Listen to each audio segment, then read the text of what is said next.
اسرائیل لبنان میں ایرانی حمایت یافتہ مسلح تنظیم حزب اللہ کو ختم کرنے کا جواز بنا کر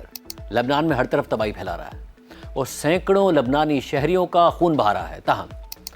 اسرائیل کی لبنان میں یہ جنگ اور جنگ بندی سے انکار دو پہلوؤں سے بہت اہمیت رکھتا ہے،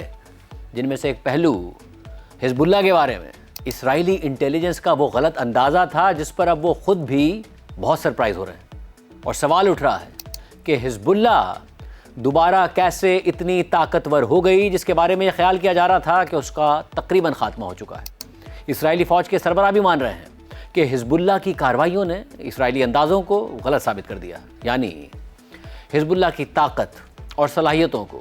انڈر ایسٹیمیٹ کرنا اور یہ سمجھ لینا کہ 7 اکتوبر 2023 کے بعد اسرائیلی فورسز نے لبنان میں حزب اللہ کو اتنی طاقت سے کچل دیا کہ اب وہ اسرائیل کے لیے خطرہ نہیں رہی، جبکہ اس جنگ کا دوسرا پہلو اسرائیل کا وہ خفیہ ہدف ہے جو اب کھل کر سامنے آ گیا ہے، یعنی اسرائیلی فورسز کا حزب اللہ کو ختم کرنے کے مقصد کے ساتھ ساتھ لبنان کے جنوبی علاقے پر 30 کلومیٹر تک قبضہ کر لینا۔ مگر اگر سیز فائر لبنان میں بھی نافذ ہو گیا تو نہ صرف حزب اللہ ایک بار پھر بااثر پوزیشن میں آ جائے گی، بلکہ دریائے لطانی تک قبضے کا اسرائیل کا خواب بھی ادھورا رہ جائے گا۔ ناظرین، حالیہ جنگ کے دوران اسرائیل نے یہ اندازہ لگایا کہ اب لبنان میں حزب اللہ مزاحمت کی پوزیشن میں نہیں رہی ہے، یعنی ریزسٹ نہیں کر سکتی، اس لیے اسرائیلی فورسز جنوبی لبنان میں دریائے لطانی تک پورے علاقے کو قبضے میں لے کر بفر زون قائم کر لیں گی تاکہ مستقبل میں لبنان سے اسرائیل کو کوئی خطرہ نہ رہے۔ 28 فروری کو ایرانی سپریم لیڈر آیت اللہ خامنائی کو امریکہ اور اسرائیل نے شہید کر دیا تو حزب اللہ نے اسرائیل پر راکٹس داغے اور پھر اسرائیل نے بمباری کے ساتھ ساتھ 2 مارچ کو لبنان کے جنوبی علاقے میں زمینی افواج بھیج دیں اور جنوبی لبنان میں دریائے لطانی تک اپنے قبضے میں لینے کے ارادے سے سویلین انفراسٹرکچر پر شدید بمباری شروع کر دی اور کئی ایسے برجز کو تباہ کر دیا جو جنوبی لبنان کو دارالحکومت بیروت اور لبنان کے دیگر شہروں سے ملاتے تھے، جس پر الجزیرہ نے ایک تجزیے میں لکھا کہ ایسا لگتا ہے کہ اسرائیل جنوبی لبنان کو ملک کے باقی حصوں سے الگ تھلگ کرنے کی کوشش کر رہا ہے، اور جو تباہی ہو رہی ہے اس سے ایسا محسوس ہو رہا ہے کہ یہ پورے جنوبی لبنان سے آبادی ختم کرنے کی اسرائیلی حکمت عملی کا حصہ ہے۔ اس دوران خود اسرائیل کی طرف سے کھلے عام کہا جانے لگا کہ اسرائیلی فورسز کی کارروائیوں کا اہم ہدف جنوبی لبنان میں دریائے لطانی تک کے علاقے کو اسرائیل میں ضم کر کے ایک بفر زون قائم کرنا ہے۔ اسرائیل کے انتہائی دائیں بازو کے وزیر خزانہ بیزلیل سموٹرچ نے اسرائیلی حکومت سے مطالبہ کر دیا کہ وہ جنوبی لبنان کو اسرائیل میں ضم کر لے، یعنی اسرائیل کا حصہ بنا لے۔ انہوں نے اسرائیلی ریڈیو کو انٹرویو میں کہا کہ لبنان پر بمباری مکمل طور پر ایک مختلف حقیقت پر ختم ہونی چاہیے جس میں اسرائیل کی سرحدوں میں تبدیلی شامل ہے۔ میں واضح طور پر کہتا ہوں کہ اسرائیل کی نئی سرحد دریائے لطانی تک ہونی چاہیے۔ یہ جنوبی لبنان سے گزرنے والا ایک اہم آبی راستہ ہے اور اسرائیل کی سرحد سے تقریباً 30 کلومیٹر کے فاصلے پر ہے۔ اسی طرح اسرائیلی وزیر دفاع اسرائیل کارز نے کہا کہ جنوبی لبنان کے اندر ایک بفر زون قائم کیا جائے گا اور اسرائیل حالیہ جنگ کے بعد بھی جنوبی لبنان کے ایک حصے پر سیکیورٹی کنٹرول برقرار رکھے گا اور یہ علاقہ دریائے لطانی تک ہوگا۔ اسرائیلی وزیر دفاع نے مزید کہا کہ اسرائیلی سرحد کے قریب تمام لبنانی گھروں کو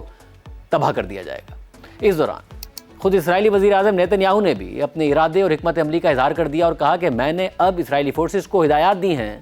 کہ جنوبی لبنان میں موجودہ سیکیورٹی زون کو مزید وسیع کر دیں۔ اسرائیلی حکومت کے بیانات اور اقدامات واضح کر رہے ہیں کہ دنیا کی مخالفت اور شدید تنقید کے باوجود اسرائیلی حکومت کا اصل ہدف حزب اللہ کے خاتمے کے ساتھ ساتھ لبنان کے جنوبی علاقے پر قبضہ جمانا ہے۔ اسی لیے وہ ایران میں سیز فائر کے لیے تو تیار ہوگی، لیکن لبنان میں سیز فائر سے انکار کرتی رہی۔ ساتھ ہی لبنان میں اسرائیلی فورسز کو اپنے اہداف کے حصوں میں اپنے ہی اندازوں کے برعکس حزب اللہ کی شدید مزاحمت کا سامنا ہے۔ حزب اللہ جو کچھ عرصہ پہلے بے اثر ہو گئی تھی، وہ حالیہ جنگ میں دوبارہ منظم نظر آ رہی ہے اور اسرائیل کے سرحدی علاقوں میں روزانہ درجنوں راکٹس داغ رہی ہے اور جانی اور مالی نقصان پہنچا رہی ہے۔ ساتھ ہی جنوبی لبنان میں اسرائیلی زمینی افواج اور حزب اللہ کے درمیان لڑائی جاری ہے، اور جہاں حزب اللہ کو شدید نقصانات کا سامنا ہے تو وہیں اسرائیلی فوجیوں کی ہلاکتیں ہو رہی ہیں، اور آئے دن حزب اللہ اسرائیلی ٹینکس تباہ کرنے کی ویڈیوز جاری کر رہی ہے۔ اور حزب اللہ کی اس غیر متوقع مزاحمت سے اسرائیل میں انٹیلیجنس اور سیاسی بحث چھڑ گئی ہے، کیونکہ اسرائیل تو حزب اللہ کی پوری قیادت کو ختم کر چکا تھا، اسلحے کے ڈپوز تباہ کر چکا تھا، یہاں تک کہ لبنان میں حزب اللہ کی سیاسی پوزیشن اس حد تک کمزور ہو گئی تھی کہ لبنانی حکومت حزب اللہ کو ڈسارم کرنے کی کوشش کر رہی تھی۔ اور 27 نومبر 2024 کو لبنان اور اسرائیل کے درمیان ہونے والے سیز فائر معاہدے کی ایک شرط بھی یہی تھی۔ 7 اکتوبر 2023 کو حماس کے اسرائیل پر حملے کے بعد اسرائیل نے غزہ میں حماس کے علاوہ لبنان میں حزب اللہ کے خلاف بھی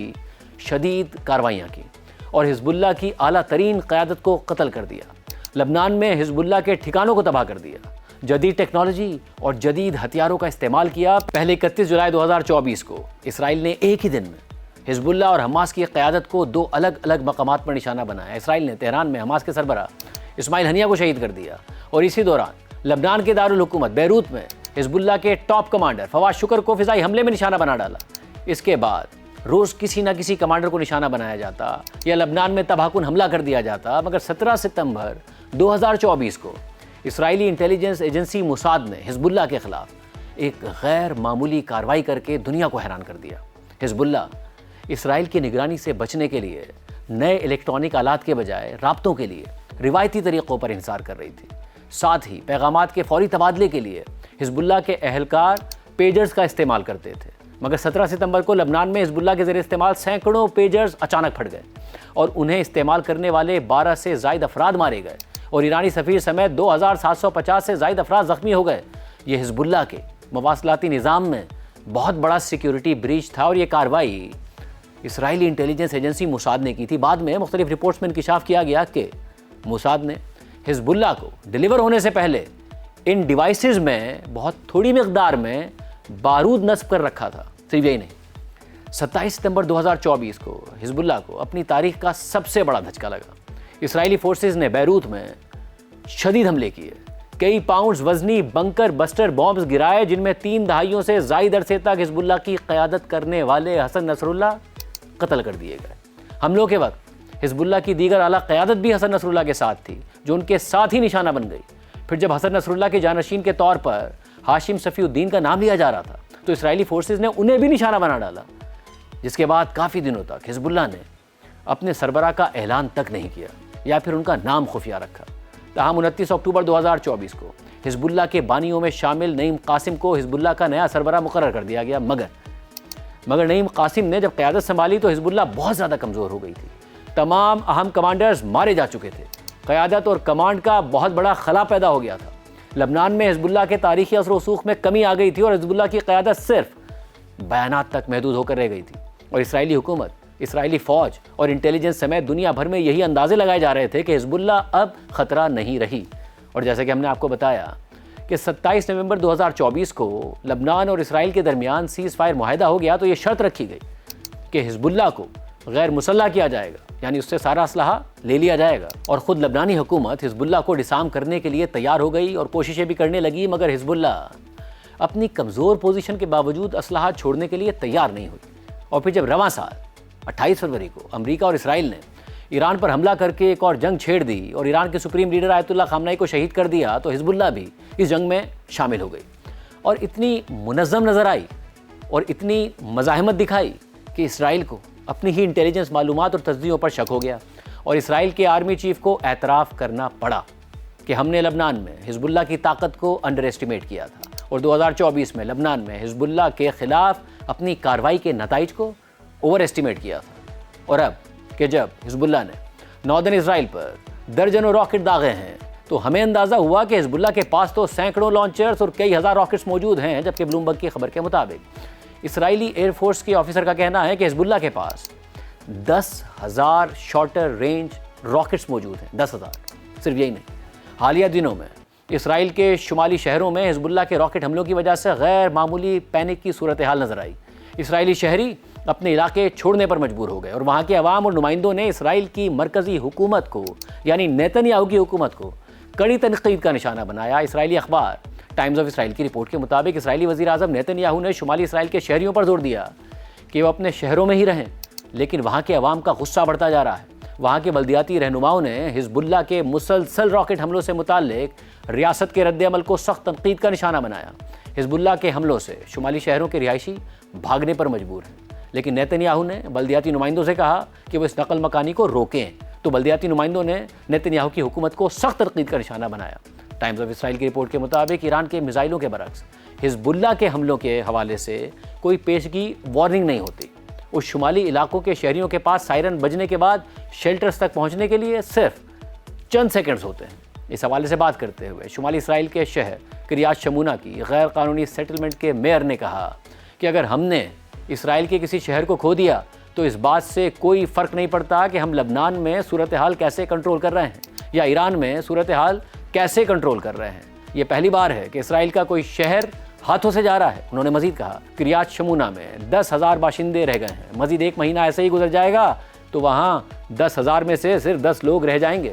یعنی صرف وہ لوگ بچ جائیں گے جو اکیلے کہیں نہیں جا سکتے۔ شمالی اسرائیل کے ایک اور بلدیاتی نمائندے نے نیتن یاہو حکومت پر تنقید کرتے ہوئے کہا کہ ہم اپنے گھروں کو بچانے کے لیے لڑ رہے ہیں لیکن ہمارے پیچھے ریاست نہیں ہے۔ آپ نے 3 شہر ختم کر دیے، آپ آخر کیا کر رہے ہیں؟ یا تو کہیں کہ آپ اس معاملے سے نمٹنے کے قابل ہی نہیں ہیں اور ہماری جان چھوڑ دیں، یا وہ کریں جو کرنا ضروری ہے۔ لیکن سوال یہ ہے کہ حزب اللہ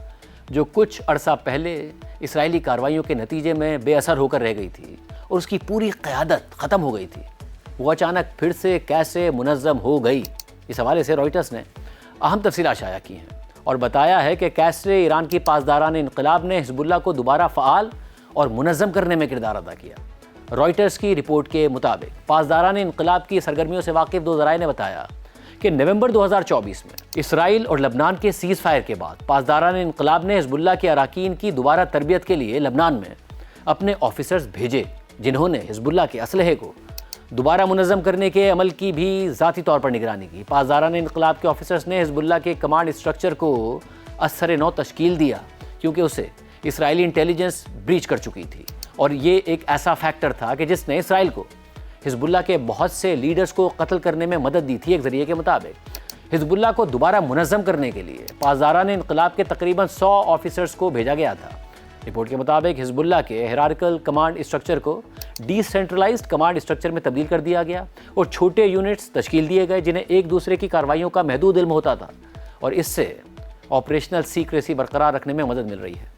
اسی طرح ایرانی کمانڈرز نے اسرائیل پر ایران اور حزب اللہ کی جانب سے ایک ساتھ میزائل داغنے کے منصوبے بھی تیار کیے۔ رپورٹ کے مطابق ایران کی سرمایہ کاری